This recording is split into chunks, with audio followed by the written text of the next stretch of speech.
بسم اللہ الرحمن الرحیم۔ غیر مقلدین کی 3 علامات ہیں۔ نمبر 1، زیادہ جھوٹ بولنا۔ نمبر 2، بات بات پہ چیلنج دینا۔ نمبر 3، بجائے جواب دینے کے صرف سوالات کرنا۔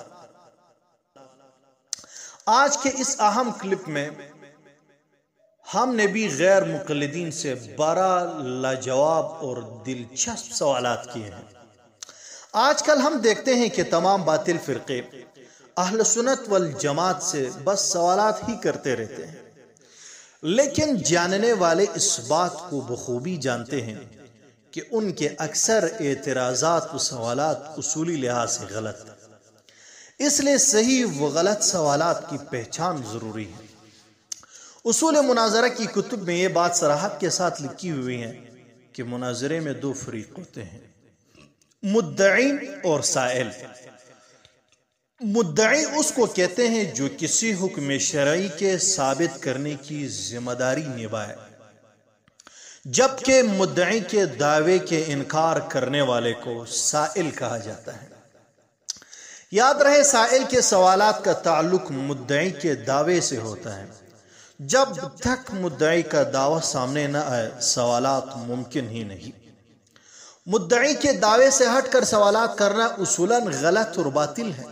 مثلاً ایک آدمی دعویٰ کر رہا ہے کہ میں صرف قرآن کو مانتا ہوں، تو ہم ان سے سوال یوں کریں گے کہ صرف قرآن پاک سے گدے کا حلال یا حرام ہونا دکھلاؤ، یا صرف قرآن پاک سے مکمل نماز کا طریقہ ثابت کر کے دکھاؤ۔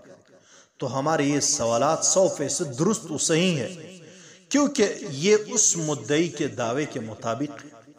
لیکن اگر کوئی شخص یوں دعویٰ کرے کہ میں صرف قرآن و حدیث کو مانتا ہوں، تو ان سے یہ سوال کرنا کہ مکمل نماز صرف قرآن سے دکھاؤ، یہ بالکل غلط ہے، کیونکہ یہ اس کے دعوے کے خلاف ہے۔ دعویٰ اس نے کیا تھا کہ میں قرآن و حدیث دونوں کو مانتا ہوں، اور آپ سوال میں ان سے مطالبہ کر رہے ہوں کہ صرف قرآن سے دکھائیں۔ ہاں، ان سے سوال یوں کرنا صحیح ہوگا کہ نماز کے تمام مسائل صراحتاً قرآن و حدیث سے دکھائیں۔ پھر اگر کسی جزئی مسئلے میں اس نے اجماع امت یا قیاس شرعی سے کام لیا یا امتی کے قول سے استدلال کیا، تو اپنے دعوے میں جھوٹا ثابت نکلے گا، اس لیے کہ دعویٰ اس نے صرف قرآن و حدیث کے ماننے کا کیا تھا، جبکہ اب یہ استدلال اجماع امت، قیاس شرعی اور امتی کے قول سے کر رہا ہے، جو کہ 100% غلط ہے۔ مذکورہ اصول سے معلوم ہوا کہ غیر مقلدین کے اکثر سوالات اصولاً غلط ہوتے ہیں۔ اس لیے غیر مقلدین فقہی مسائل میں ہم سے یوں سوال کرتے ہیں کہ اس مسئلے کا جواب قرآن و حدیث سے دکھائے۔ حالانکہ جس نے اصول فقہ کی ابتدائی کتاب اصول شاشی بھی پڑھی ہو، وہ جانتے ہیں کہ ہمارے اصول 2 نہیں ہیں، بلکہ ہمارے اصول یا یوں کہیں کہ اصول فقہ 4 ہیں: قرآن، حدیث، اجماع امت اور قیاس شرعی۔ تو فقہی مسائل میں اس انداز سے سوال کرنا کہ صرف قرآن و حدیث سے دکھائے، یہ ایسا ہی غلط ہے جیسے کہ منکرین حدیث غیر مقلدین سے سوال کرتے ہیں کہ تمام مسائل صرف قرآن سے ثابت کر کے دکھائے، حدیث کی طرف جانا نہیں۔ حالانکہ غیر مقلدین تا قیامت تمام مسائل کا حل قرآن سے نہیں دکھا سکتے ہیں۔ اس لیے لامذہب غیر مقلدین کا فرض بنتا ہے کہ سوال ہمارے دعوے کے مطابق، ہمارے اصول کے مطابق یوں کیا کرے کہ اس مسئلے کا ثبوت قرآن پاک، سنت نبویہ، اجماع امت یا پھر قیاس شرعی سے دکھا دے۔ اگر سوال یوں نہ ہوگا تو غلط اور باطل ہے۔ لامذہب غیر مقلدین سعودیہ والوں سے بھیک میں ریال لے لے کے تک چکے ہیں۔ اس لیے حقوق بشر و انسان دوستی کی خاطر ہم نے اس مہنگائی کے دور میں ان کے لیے $1,20,000 کا نقد اعلان کر دیا ہے۔ مگر پہلے یہ حضرات ہمارے 12 انتہائی آسان سوالات کے جوابات دے، اور پھر نقد کیش کا بکس ہم سے وصول کر کے پوری زندگی ان سے لطف اٹھائے۔ آتے ہیں سوالات کی طرف۔ آپ علیہ السلام نے ارشاد فرمایا ہے، سوال نمبر 1، جناب رسول اللہ صلی اللہ علیہ وسلم نے ارشاد فرمایا ہے کہ سونے اور چاندی کے برتن میں کھانا حرام ہے۔ یہاں جناب رسول اللہ صلی اللہ علیہ وسلم نے صرف کھانے کی بات کی ہے بس۔ اب ہمارا سوال یہ ہے، کیا سونے چاندی کے برتن میں پانی لے کر وضو کرنا، غسل کرنا، اس میں سے تیل لگانا، اس کے قلم سے لکھنا، اس کی سلائی سے انکوں میں سرما ڈالنا، اس کے عطردانی سے عطر چڑکنا، کیا یہ تمام امور جائز ہے یا ناجائز؟ بہر صورت صحیح صریح غیر معارض حدیث پیش فرمایا، لیکن یاد رہے قیاس سے کام لینے کی مذموم کوشش نہ کیجیے، کیونکہ قیاس آپ حضرات کے نزدیک کار شیطان ہے۔ سوال نمبر 2، چوہا گھی میں گر جائے تو اس کا حکم تو حدیث شریف میں موجود ہے، لیکن اگر بلی کا بچہ، کتے کا بچہ، بندر کا بچہ، چھپکلی، سام، چونٹی گھی میں گر جائے تو اس گھی کا کیا حکم ہے؟ پاک ہے یا ناپاک؟ بہر صورت صحیح صریح حدیث پیش فرمایا۔ سوال نمبر 3، اگر تیل، دودھ، شربت، سرکہ یا لسی میں چوہا گر کر مر جائے تو کیا حکم ہے؟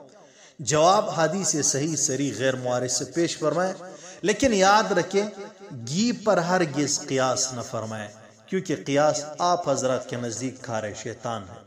سوال نمبر 4، غلام 3 طلاقوں کا مختار ہے یا 2 کا یا 1.5 کا؟ جواب صحیح صریح حدیث سے دے کر ممنون و مشکور کا موقع عنایت فرمایا۔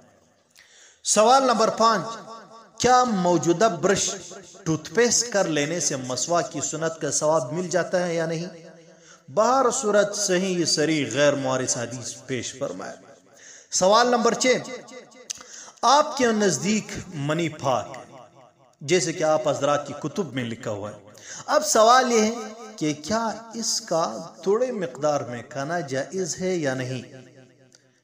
سوال نمبر 7، ایک گلاس دودھ میں دودھ پیتے بچے نے پیشاب کر دیا، دودھ کا نہ رنگ بدلا، نہ مزہ اور نہ بو، کیا اس کا پینا جائز ہے یا نہیں؟ صحیح صریح حدیث پیش فرمایا۔ سوال نمبر 8، جناب رسول اللہ صلی اللہ علیہ وسلم نے ارشاد فرمایا ہے کہ اگر مکھی پینے کی چیز میں گر پڑے تو اسے غوطہ دے کر باہر پھینک دو۔ اب غیر مقلدین سے سوال ہے، اگر چونٹی، مچھر، جھگنو، چپکلی اور سانپ وغیرہ پانی میں گر کر مر جائے تو کیا پانی پاک رہے گا یا ناپاک؟ ذکر کردہ جانوروں کے نام صراحتاً قرآن و حدیث سے لکھا ہے، لیکن ہاں مکھی پر قیاس نہ فرمائے، قیاس آپ حضرات کے نزدیک کار شیطان ہے۔ سوال نمبر 9، اگر کوئی شخص ثنا کی جگہ یعنی سبحانک اللہم کی جگہ بھول کر التحیات پڑھ لے تو ایسے شخص کے لیے کیا حکم ہے؟ نماز دوبارہ لوٹائے یا سجدہ سہو کر لے؟ قرآن و حدیث سے صراحتاً مسئلے کا حل بتائے۔ سوال نمبر 10، ایک شخص نے بلا اضطرار یعنی بغیر کسی مجبوری کے خنزیر کا گوشت کھا لیا، قرآن و حدیث میں اس پر کتنے کوڑے حد اور سزا ہے؟ نیز حد اور تعزیر کی کوئی جامع معنی تعریف بھی قرآن و حدیث سے بتا کر امت پر احسان عظیم فرمایا۔ سوال نمبر 11، ایک آدمی نے خون پیا، دوسرے نے پیشاب پی لیا، تیسرے نے پاخانہ کھایا، مذکورہ 3 آدمیوں کے لیے قرآن و حدیث میں کیا سزا موجود ہے؟ سوال نمبر 12، جس شخص کو پانی اور مٹی میں سے کوئی بھی میسر نہ ہو، جس کو فاقد الطہورین کہا جاتا ہے، یہ آدمی نماز کس طرح پڑھے گا؟ اسی طرح ایک آدمی مقطوع الیدین والرجلین و مجروح الوجہ ہے، یعنی کسی کے دونوں ہاتھ دونوں پاؤں کٹے ہوئے ہیں اور چہرہ بھی زخمی ہے۔ اب اس کا حکم کیا ہے؟ یہ آدمی بلا وضو نماز پڑھے گا یا مسح کرے گا یا تیمم کر کے نماز ادا کرے گا؟ صرف قرآن و حدیث میں جواب پیش فرمایا۔ وآخر دعوانا ان الحمد للہ رب العالمین۔